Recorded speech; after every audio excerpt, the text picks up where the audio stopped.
मेधासूक्तम्।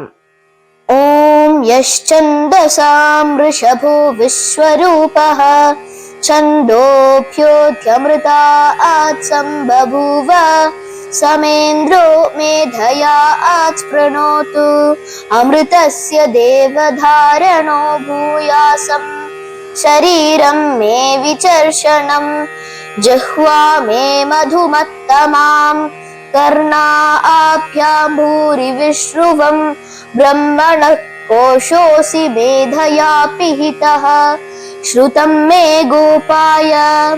ॐ शान्तिः शान्तिः शान्तिः।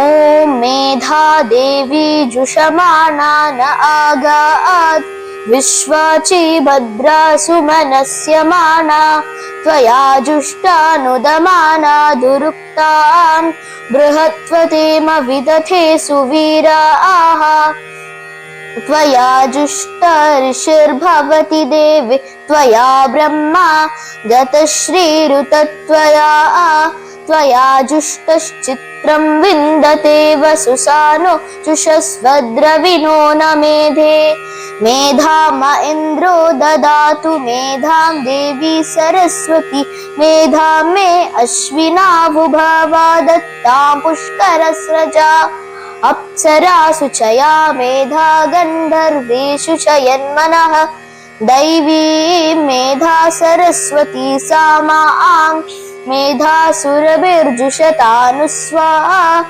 आमां मेधा सुप्रतीकाजुषन्ताम् मयि मेधां मयि प्रजां मयि अग्निस्तेजो ददातु मयि मेधां मयि प्रजां मयि इन्द्रियं दधातु मयि मेधां मयि प्रजां मयि सूर्यो भ्राजो ददातु।